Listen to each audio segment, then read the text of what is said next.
Thanks for joining us. This is Notepad. I'm your host, Ibrahim Sani. We continue our mission on trying to explore some international companies that have an extremely entrenched businesses in the country as well as beyond. Joining me in the studio is Daniel Abbo, the Vice President Market Leader Asia Pacific of Philips Domestic Appliances. Daniel, thanks for taking the time to speak with us. Malaysia is of course a key market for Philips Domestic Appliances, but of course coming to Kuala Lumpur is also quite important for you, and thank you for taking the time to come to Bukit Jalil and grace us with some of your presence and share some of your ideas.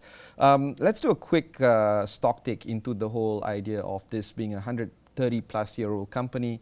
It's a household name. A lot of us must know Philips to some degree, and because of the new shareholder setup that Philips is going through right now, there's a lot of challenges and a lot of interesting ideas that you guys can navigate and perhaps share with us some of those ideas. So my first question to you is this: could you share with us a little bit more about the background of Philips and how are things looking like with the new ownership?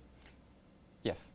Thank you very much, and first of all, thank you for having me here. Very excited to join you today as I learn about the region and I have my first visit to Kuala Lumpur in Malaysia. Talking a bit about the company and the brand. The brand is an entity known for more than 130 years. It's a brand that was started in the Netherlands, as many people know, by the Philips family wanting to do a light bulbs business. And the company, through its time, has grown to a massive conglomerate that at some point in time was making even satellite and components for aerospace industries. But through time, also as the industry has changed, has decided to focus on a health tech business. And as part of that refocusing of the company, we got separated from the company a year ago. So Philips Domestic Appliances is today a separate company from what is called Royal Philips, which is still the owner of the brand. So yes, we have a brand that is well known across many households. Either people have a TV or a light bulb or any other device they might have bought from us in the past, and that they will continue having from us in the space of domestic appliances. Now, as a new company, Philips Domestic Appliances is a smaller entity, where Royal Philips used to be, 130,000 plus employees. We are 7,500 employees, still covering all the key geographies. We're present directly in 55 countries. We have R&D centers in every continent.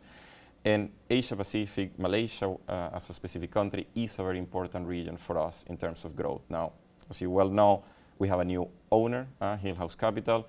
They have a very big ambition in terms of growth for us, and that is really helping us to say, okay, what are the things that we need to do over the coming years, looking at the Asia Pacific region to deliver on that growth. And one of the things that I like is that they really focus on growth.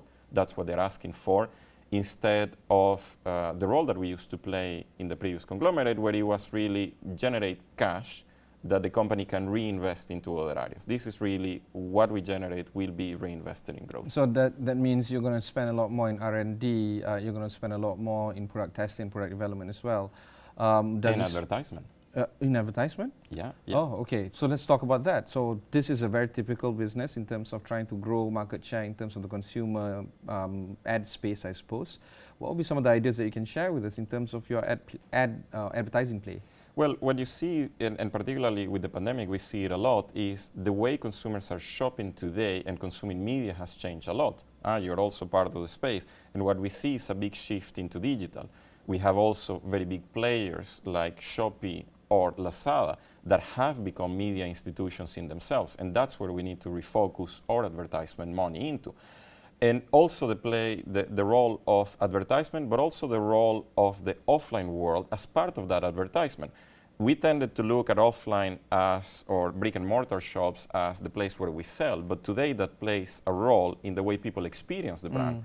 To give you an example, in some of the countries where we do business, Korea, when you go to a department store, if you want to look at a full automated coffee machines, that we also have them here, the machine that you're seeing, maybe you will not buy it at that moment, but it's part of experiencing the machine. How does the coffee taste like? How do you use it?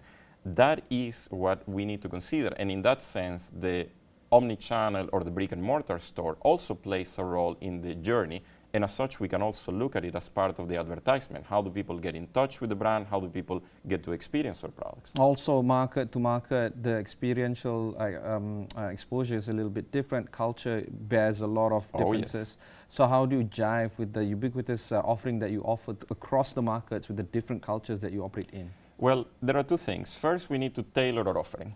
There are markets, just to give you an example on coffee, there are markets where the full automatic coffee machine is a lot developed, is very, very developed, penetration figures into the high single, low double digit when you look at the households. And there are other markets where full automatic coffee machines are just not existing at all. To give you an example, Vietnam, where I was last week.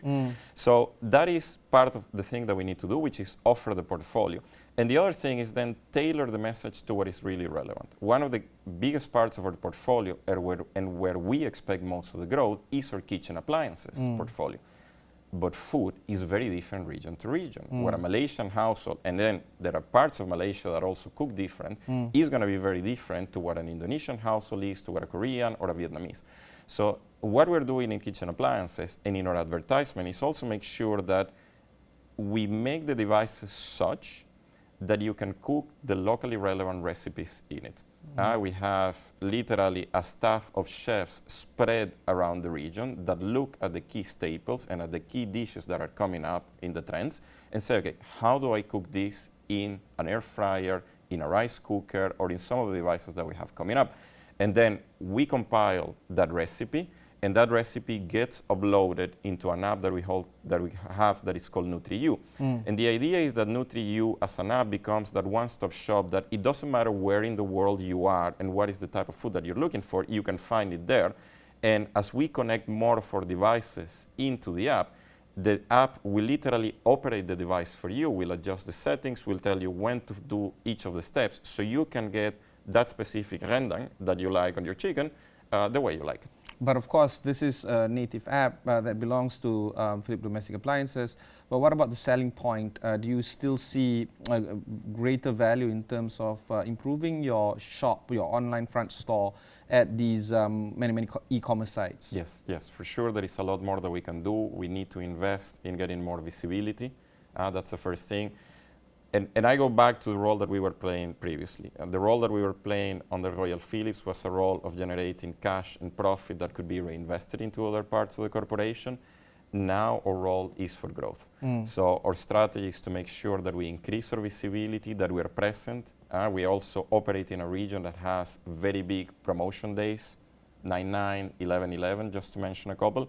And these are the things that we are investing disproportionately to get visibility with the right message, with the right products, and then make sure that that brings us up in the consumer journey, that we're visible and people can choose us.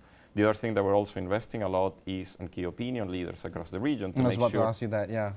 Yeah, because ultimately people are getting the reviews differently. In the past, in the marketing world where I grew up, it was all called word of mouth. But now word of mouth has a different flavor to it, which is through online influencers, where people follow certain people, whether it's about a healthy lifestyle or a tastier way of cooking. And that is what we're doing today. We are connecting to some of these influencers and we're saying, hey, try your product, try your propositions, and then if you see that they match what you like and what you like to show to our audience, we would like to be part of the journey. Some brands that deal with KOLs feel that it is a double-edged sword, particularly when you see KOLs that are very influential that would rather go with the raw kind of a real-life experience kind of thing.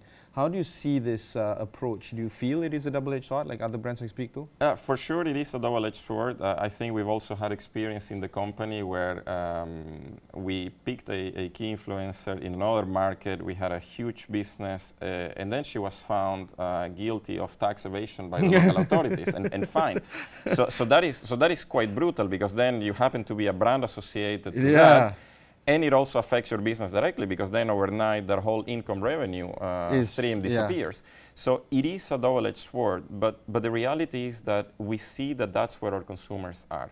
Ultimately, the way of winning in a market, and that's the marketing school I come from, is you go where the consumer is. You have to stay relevant. If that's where some consumers are, we will assess the brand fit with the KOLs. Some KOLs have certain brand equities that don't fit very well with a household brand name like we are. They might be too edgy, or they might not be edgy enough for the brand that we also want to be. Because one of the challenges that we have as a brand is that when we do research across the region, we are still perceived as a very strong brand, but it's still my mother and my grandmother's brand. And we need to reach to a younger generation. And that will imply taking risk. Some research or consumer research houses have published two that I find rather contradictory information, but it's worth having a debate on. On one hand, people are spending less and less amount of time per video on digital media, either on TikTok or IG. The range is from 7 seconds to 15 seconds, so you can imagine the kind of speed that you need in terms of trying to impress upon them in the first 5 seconds, perhaps. And then the contradictory point that I want to point out is people spend a lot more time in experiential, real-world settings, so they linger at the store, trying to spend more time with the devices they want to be with. And I'm not just talking about electronic devices; we're talking about fabric, textile, you name it.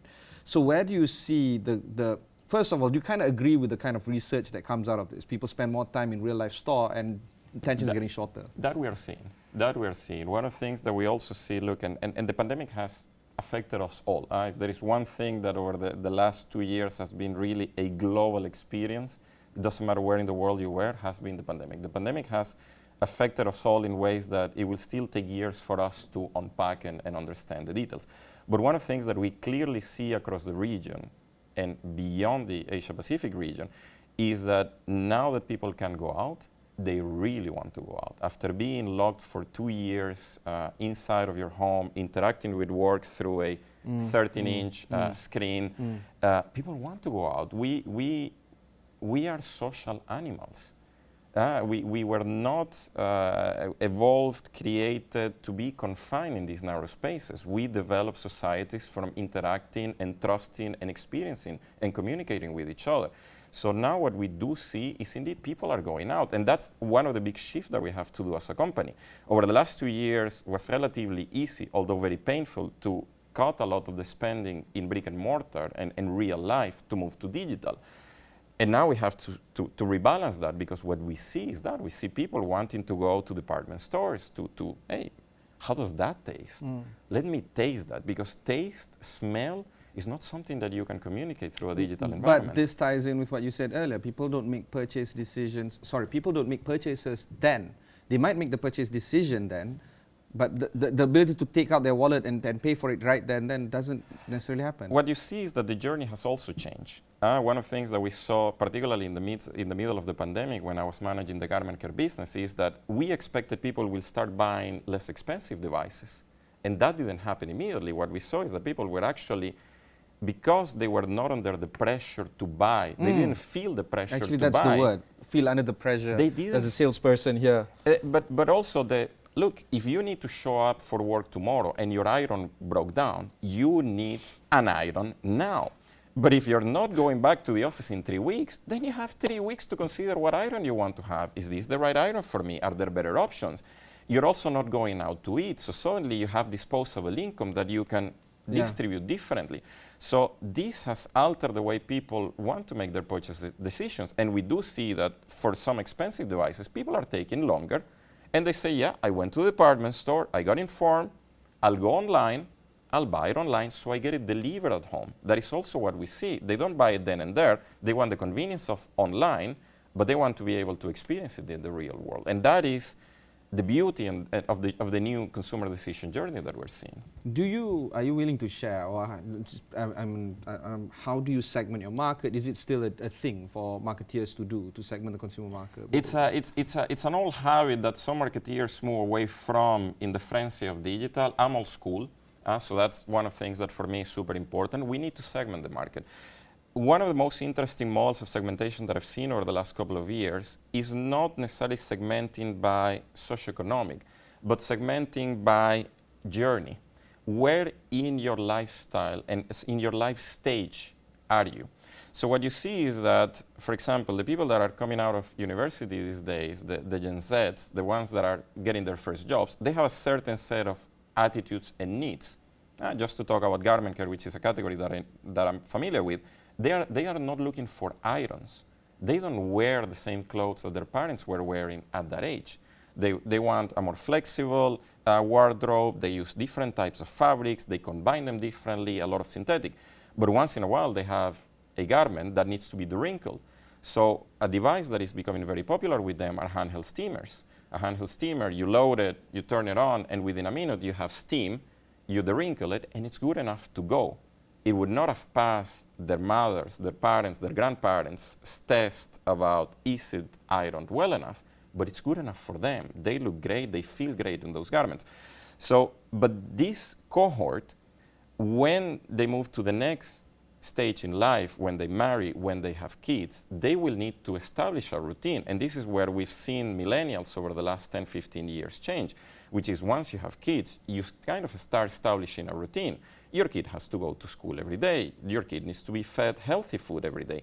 And that anchors the family into a different routine. And then you start evaluating what type of devices do you need, because then you're going to be into a structure, into an organized way of managing your time while not having a lot of time. So then the propositions, the products that we have play a role in helping you save time and do things easier and healthy. And that is where targeting that consumer at that point in time with an air fryer, for example, becomes relevant, because now they are in the mood and now they are in the need for healthy.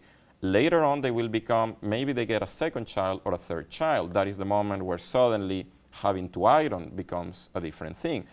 Or you have multiple children, you have a bigger household if you can afford it, or crowded spaces. You need to manage the air quality of those spaces. So the segmentation through life stage allows us to say, well, what are the relevant propositions for each of them? Each of them will carry their own media segmentation, so to speak, and each of them have their own shopping habits. And that is where, as a company, we are going towards to reach them at the right stage with the right message. One of the reasons why people segment using socioeconomic status or even psychographic status is because they marry the wallet with the products that you want to sell. How do you, it sounds like you're uncoupling.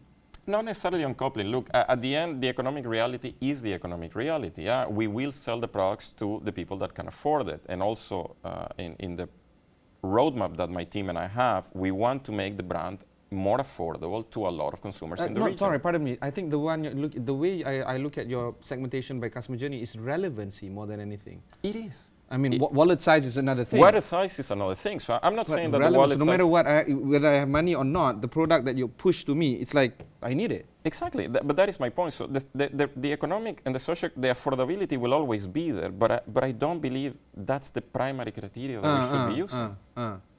Okay, so we're supposed to go on a break somewhere. Let's go for a break right now. This is a very enthralling conversation. We'll be right back after these messages.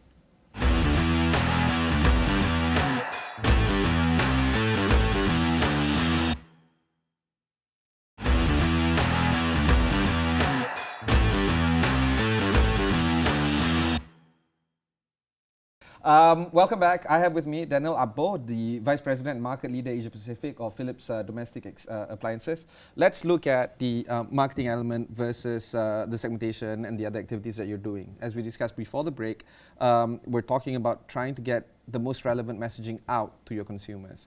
How do you tie this up with the kind of media buy that you want, the kind of key opinion leaders that you are looking for, the kind of nuances that you're looking at, including calendaring some of the key holidays, for instance, or purchase decisions before Christmas, before Hari Raya or Eid or something like that?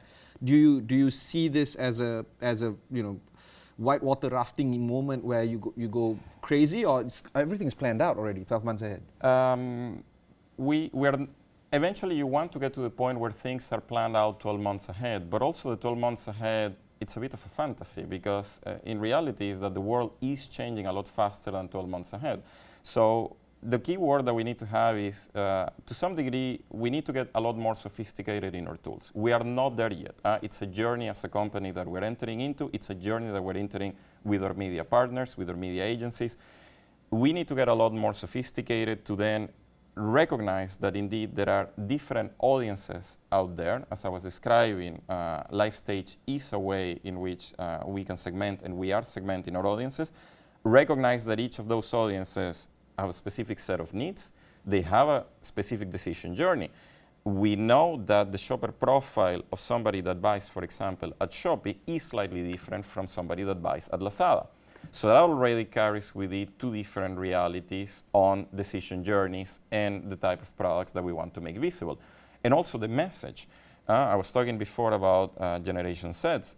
We have some early practices with Generation Zs that we are seeing that the way the media, not only the type of media we buy, but also the message needs to be different to that we use in previous generation. So we need to be really sophisticated and tailor the message. We will get into an 18-month planning. That's not where we are today, but that's the roadmap in which we are. And make that planning flexible enough so that we can adjust to world events. Because one of the things that we also see is that, for example, supply chain is getting very disruptive with what was already happening in the pandemics and the containers, with what is happening with the war in Ukraine and Russia. So we need to be flexible enough to say, well, maybe I'm not getting the product that I wanted for next month. So what's the next best thing? What's the next best thing? How do we shift? And that is the level of sophistication and flexibility that we need to get to, and we need our partners to get to. We're also changing supply chain partners in the region to make sure that we can also become a lot more flexible. What about TikTok? Because we know for a fact that the ability for people to spend on TikTok is twice as much as they do on Instagram. However, the demography of TikTokers are Gen Z, who might not necessarily be having the kind of wallet size that might be productive for you in your marketing journey. Talk to us through what you think about TikTok.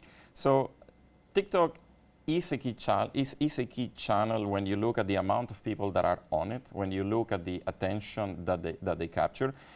And we see in several places that we see TikTok and social shopping as an element that is emerging. Sorry, social shopping? Being shopping associated to TikTok. Okay. Okay. So what we see is that it is an important channel, but it's something that we're treading carefully. It's something that is on our roadmap, and we will start experimenting with it now in Q4, and we will advance it into next year.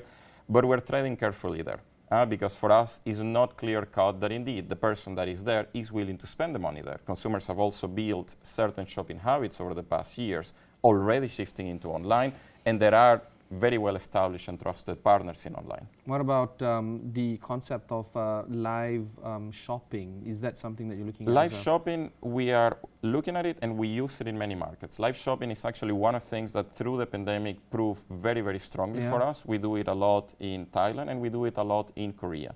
So it's customs, or it's a culture thing rather than a tested marketing channel? I would say it is a tested marketing channel. It is a channel that when we see it coming up in a new market, we're willing to go full into it. Because we see the value, because what it allows the end user to do is to experience the product, or experience the product through what they see is the experience of somebody else. And they can get the questions, they can see a lot of people asking questions, commenting, and they say, yeah, this looks like it's for me. I'm going to go and buy it. To some degree, is what TV home shopping used to do in the 70s and the 80s. It's the same thing, actually. You think about it. Yeah. I was growing up on this on TV. And if you buy now, plus there's more, that kind of thing, you know.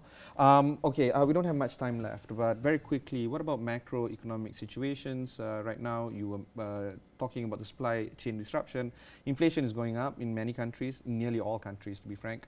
And people are now really thinking about how they distribute their wallet when it comes to domestic appliances. Do you feel that this is a considerable headwind for you to navigate your business against? For sure it is a considerable headwind. It changes the landscape. And what we are doing as a company, we're adjusting our roadmaps to make sure that our products are more affordable. That's the first thing that we need to do. We want to make sure that as a brand, we remain aspirational. Yeah. But an aspirational brand that doesn't enter into your household is also a brand that is not connecting with you. Yeah. So we want to make sure that we enable that connection by adjusting the price points that we have. And we're also shifting our priorities within segments to make sure that we have the right product in the right place. But you have to be careful, because price is a signal of quality. So even if you are selling good product at low price. And we still want to continue building the Philips brand as a brand that people want to trust. So that is the challenge. But the good thing is that as we disentangle from Royal Philips, We brought all our engineers, and we have great engineering capabilities, and we have great partners for manufacturing across the region. So we have a lot of expertise in the region that also needs to be adjusted to this new reality. Does this mean there's a diversification of brands in terms of the Philips household, in terms of, you know, an aspirational brand, affordable brand? Not at this moment. Not at this moment. Our commitment and the commitment that we have as a company is to the Philips brand. But the thing that we can continue to do is make sure that the brand represents great value and great quality. But we never said that the brand didn't need to be affordable. Again, I'll quote from Garment Care. We have one of our best sold products in the region is a dry iron. The model is HD 1172, which is hugely popular. I mean, it's what an Indonesian lady will tell you is an iron. She will literally quote it by the type number. We've been selling this thing for more than 25 years. And it's one of the most affordable propositions that we have. It's just a great quality product. We don't need to move out of that. But the question is, how do we get to the equivalent of that in the other categories that we play? How do we guarantee that you get a great experience, that the product is relevant, and the quality? And that is the challenge that we like to take as a company. It's unbelievable. But there's so much more that I need to ask you. But you know, you always leave the audience and myself perhaps leave for one thing. That was Daniel Abbo, the Vice President and Market Leader of Asia Pacific of Philips Domestic Appliances. If you missed any part of this show, just head on to astro.com, look for Notepad. You can also look for Philips there as well. Until then, thanks very much for watching and goodbye.